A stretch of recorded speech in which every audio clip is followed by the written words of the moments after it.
இந்த உலகத்தில் சில இரவுகள் உறங்குவதற்காக அல்ல, உணர்வதற்காக பிறக்கின்றன. அந்த இரவுகளில் ஒன்று சிவராத்திரி. சிவபெருமானுக்கு மிகவும் பிரியமான இரவு. அது ஒரு நாள் அல்ல, ஒரு தத்துவம், ஒரு பயணம். சிவராத்திரி ஒரே வடிவில் இல்லை, 5 வகைகளாக மனித வாழ்வை 5 பாதைகளில் நடத்துகிறது.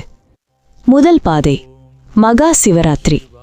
அகங்காரம் கரையும் இரவு, மாயை மங்கும் இரவு, நான் என்ற சத்தம் நமசிவாய ஆக மாறும் இரவு.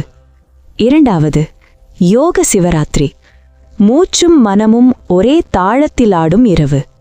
உடல் யோகமாகி மனம் சிவமாகும் தருணம். மூன்றாவது நித்திய சிவராத்திரி. ஒவ்வொரு இரவும் உள்ளே நிகழும் அக இருள் ஒளி போராட்டம். தினமும் சிவனை நினைவூட்டும் ஒரு ரகசியம். நான்காவது பக்ஷ சிவராத்திரி. சந்திரன் குறையும் போதும் பக்தி பெருகும் காலம். பற்று குறைய பரம்பொருள் அருகில் வரும் வழி. ஐந்தாவது மாச சிவராத்திரி. ஒவ்வொரு மாதமும் அமாவாசைக்கு முன் வரும் சதுர்தசி திதி. மாதந்தோறும் சிவனை நினைத்து மனதை சுத்தமாக்கும் வாய்ப்பு. சிவாய நம என்று உச்சரிப்பவர்கள் ஒருபோதும் தோற்கடிக்கப்பட மாட்டார்கள்.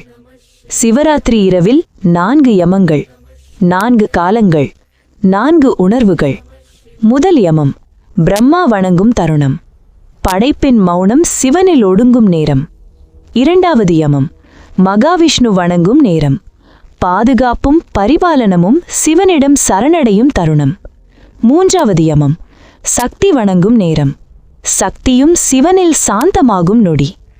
நான்காவது யமம் 33 கோடி தேவர்கள், பெரிய முனிவர்கள், மனிதர்கள், பேய்கள், அனைத்து உயிர்களும் ஒரே சத்தத்தில் சிவனை வணங்கும் அபூர்வ தருணம். இந்த விரதம் சக்திக்கேற்றபடி செய்தாலே போதும். முழுமை இல்லை என்றால் கூட மனதில் பக்தி இருந்தால் போதும். இந்த சிவராத்திரி விரதத்தை கடைபிடிப்பவர்கள் மட்டுமல்ல, அவர்களின் சந்ததியினரும் சிவபெருமானின் ஆசீர்வாதங்களில் நிழல் போல் வாழ்வார்கள் என்று நம்பப்படுகிறது. ஏனெனில் சிவன் கேட்பவன் அல்ல, உணர்பவன். வாழ்க்கை நல்லது, அது நிறைந்ததாக இருக்கட்டும். ஓம் நம சிவாய.